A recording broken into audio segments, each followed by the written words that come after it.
next question goes, Shalom Torah, question about weekly parasha.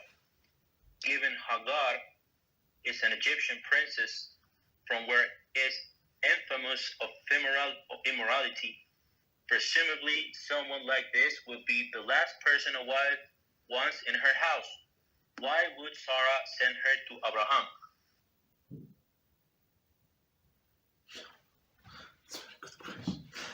So it's very, very, very good question. So first of all, I have to understand. So she was Abraham was forced to take her. It's not like that's his best choice. He would take somebody from his personal students, right, to be a servant. So I'm sure that they stood in line to apply for this job, even they volunteered to live in such a holy house. Right, but he was forced. He was a prince, and then Pharaoh said to his daughter, "It's better for you to be a servant in Abraham's house than princess in mine." I guess because he had many of these daughters and sons, right? So he sent her to with Abraham. So Abraham had no choice to accept her, and when she lived in this holiness, so it's. As we said many times before, your surrounding affects us. So she became very righteous, living in Abraham's house. Then, as we know in story, just they jump a little ahead. She went out from his house, right, and went back to Egypt, and she became same as people there. But then. When she came back, so she was actually righteous. She became Keturah, right? So that's this base of righteousness was molded in Abraham's house, so there was no problem. So I guess because everybody's were behaving with holiness in his house, it was normal. She just followed the suit. For example. Rasha explains that she was not surprised when the angel was start talking to her, right? When she was by the well, if angels start talking to me, or when angels start talking to Shmuel, right? He did not know this and that, right? Or to other people, Moshe Rabbeinu, but for her it was normal. She started conversing with the angels. Why? Because there was normalcy of life in Abraham's house when angel come and talk to them. So she was, we understand that she was on such a level, right, that angels would address her. Okay. So that's the answer. Thank you, Rabbi. You're welcome. Nice. So in regards to this topic, I was wondering, because Halachic mentioned some time ago that Ishmael did Teshuvah eventually. Mm-hmm. So I was wondering, did he have children before doing Teshuvah or after doing Teshuvah? Or throughout the whole time he was having children constantly?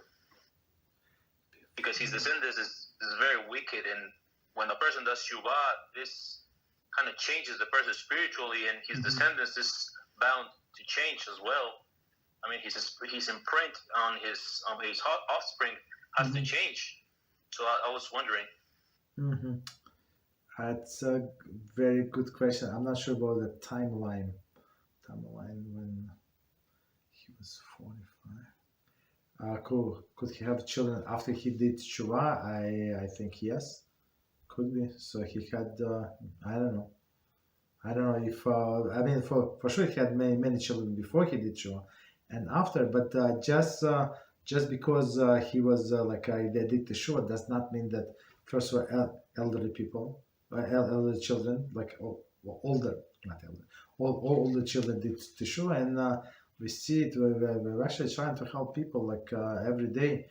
When they're trying to do Teshuvah and children are not receptive, they go in against, or they against, or they not agree, and they do something in purpose, and few families trying to keep kosher, and these children, she's 20 years old, he's 25 years old, living with his mother, and he started doing like, even though she told him, they told her, and they basically disregard the rules.